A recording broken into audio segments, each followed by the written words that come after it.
Le Royaume-Uni retient son souffle à l'approche du couronnement de Charles III. Des touristes venus du monde entier sont attendus à Londres pour assister à cet événement historique. Le couronnement sera projeté sur écran géant dans la capitale et dans d'autres villes et retransmis en direct à la télévision dans de nombreux pays.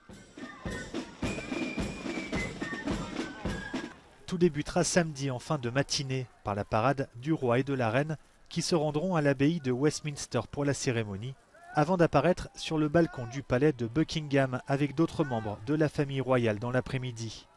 Un événement célébré en grande pompe, mais avec un peu plus d'austérité que le couronnement d'Élisabeth II il y a 70 ans. Le 2 juin 1953, la mère de Charles III était montée sur le trône devant près de 8000 invités et 40 000 soldats. Seulement 2000 personnes ont été invitées cette fois-ci et environ 7000 soldats seront présents. La sécurité est l'un des enjeux majeurs.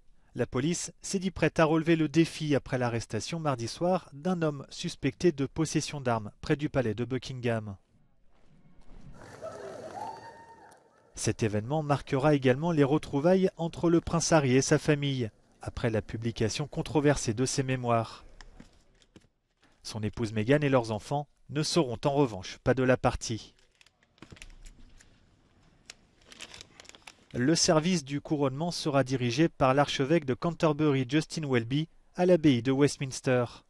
S'il reste le chef de l'église anglicane en tant que monarque britannique, Charles III a souhaité pour la première fois que des représentants des religions juives, hindouistes, sikhs, musulmanes et bouddhistes jouent un rôle actif pendant la cérémonie. Des textes seront lus dans les différentes langues parlées au Royaume-Uni, l'anglais, le gallois, le gaélique écossais et le gaélique irlandais. Un couronnement ancré dans la tradition, mais voulu ouvert à la modernité et au multiculturalisme par Charles III. Les festivités se poursuivront dimanche avec un concert au château de Windsor. Un grand orchestre sera accompagné de plusieurs stars de la musique comme Andrea Bocelli, Katy Perry ou encore Lionel Richie. Le lundi 8 mai, à lui, était déclaré jour férié.